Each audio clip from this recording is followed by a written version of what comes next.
Assalamualaikum warahmatullahi wabarakatuh. Di video kali ini saya akan menjelaskan mengenai anak ADHD.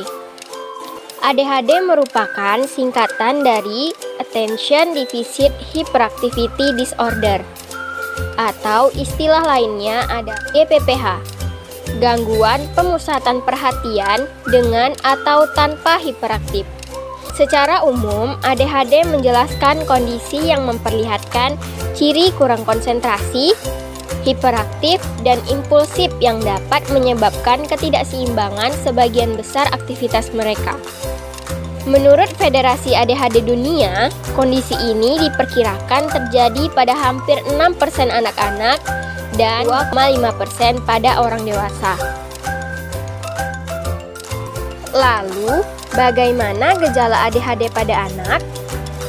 Gejala terkait dengan anak-anak ADHD ada 3, yaitu hiperaktif, kurangnya perhatian, dan impulsif.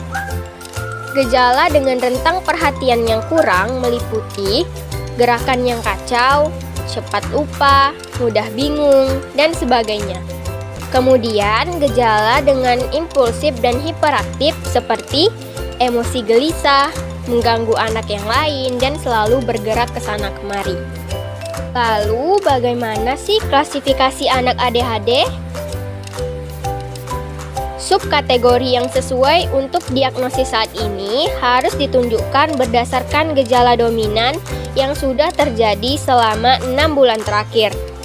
Kategori yang pertama adalah dominan inattentif, yaitu apabila gejala yang muncul pada anak lebih kepada kesulitan menyelesaikan tugas, sulit mengikuti instruksi, dan mudah terganggu akan hal lain. Kategori yang kedua yaitu dominan hiperaktif impulsif, yaitu apabila pada anak dominan perilaku hiperaktif, banyak bicara dan sering melakukan hal secara spontan. Dan kategori terakhir adalah kombinasi inattentif hiperaktif, yakni saat gejala yang muncul sama antara inattentif dan hiperaktif. Lalu, apa sih sebenarnya penyebab ADHD pada anak?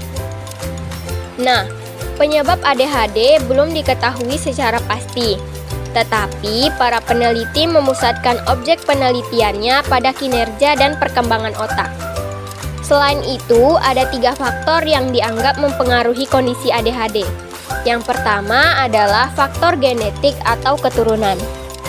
Anak dengan orang tua yang menyandang ADHD mempunyai 8 kali kemungkinan mempunyai resiko mendapatkan anak ADHD juga. Yang kedua adalah ketidakseimbangan kimia. Pada ADHD, kemungkinannya adalah gangguan ini dikarenakan oleh 2 sistem neurotransmitter, yaitu sistem dopamin dan sistem adrenalin. Kemudian yang ketiga adalah kinerja otak. Dari penelitian tentang otak, tidak tampak adanya kerusakan otak pada anak ADHD. Namun memang ada neuroanatomi dan neurokimiawi yang berbeda antara anak biasa dan anak ADHD. Lalu, apa saja terapi penunjang bagi anak ADHD? Yang pertama ada terapi modifikasi perilaku,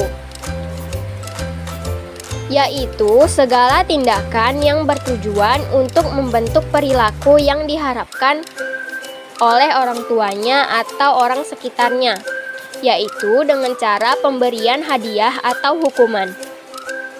Kemudian yang kedua ada terapi diet makanan, yaitu mengatur makanan dari segi jenis, jumlah, dan frekuensi pemberian makanan.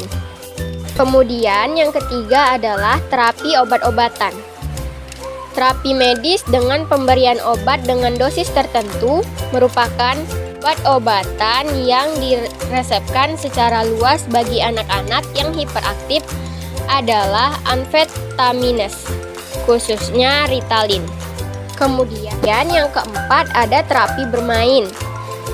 Melalui proses bermain, anak-anak belajar banyak hal. Di antaranya belajar mengenal aturan, belajar mengendalikan diri, belajar menunggu giliran, dan lain sebagainya. Lalu, bagaimana sih peran bimbingan konseling bagi anak ADHD?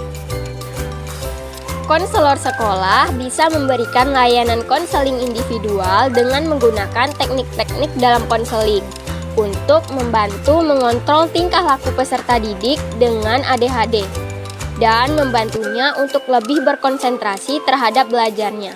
Konselor sekolah juga harus bisa menemukan bakat yang dimiliki oleh peserta didik tersebut dan membantunya untuk mengasah bakat dan kemampuannya sebagai salah satu upaya untuk mengalihkan tingkah laku yang berlebihan dan membantunya untuk meningkatkan konsentrasinya ketika melakukan sesuatu yang berguna.